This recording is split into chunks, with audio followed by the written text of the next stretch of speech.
Yeah, well, a tsunami is formed by the seafloor moving vertically due to a large earthquake. You need a very energetic earthquake to really make a significant change in the sea level, and we've certainly seen that today with magnitude 8.8 is a very intense earthquake.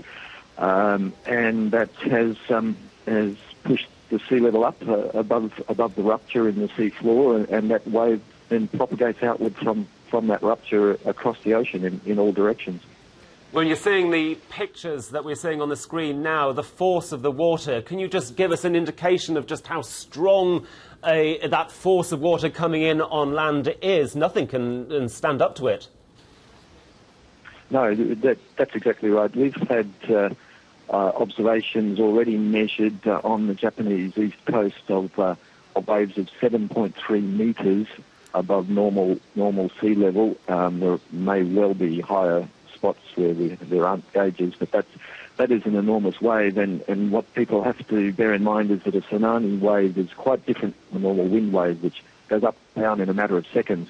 The tsunami wave has a wavelength that can be hundreds of metres, so it's an enormous volume of water. It rises 7 metres and may stay up as water pours in at that height for 10 to 15 minutes before it goes down again. So it's an enormous volume of water, and that's why the force is so great.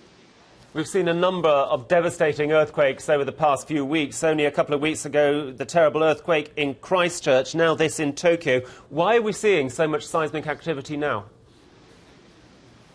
I don't know that anybody could answer that. Unfortunately, we don't know how to forecast when earthquakes are going to happen. This is all around the Ring of Fire, which has existed around the Pacific for a very long time. Its activity fluctuates with time. I'm not a seismologist, but I don't think anybody is really capable of predicting when these peaks in activity are going to happen. We just have to react as quickly as we can when it does happen. Well, Chris, you are from the Australian Tsunami Warning Centre. I'm just wondering just how much warning it is possible to give. What sort of timings do you have to tell people, you know what, a tsunami is on its way? Is it seconds? Is it minutes? What? Yeah, no, it's certainly not seconds.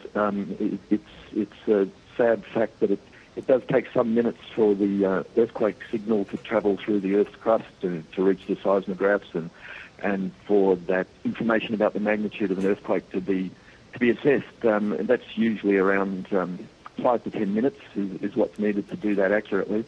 Then, of course, warning has to be formulated and distributed. So it's very, very difficult to give useful warnings to anybody who's less than 30 minutes tsunami travel time away from the earthquake.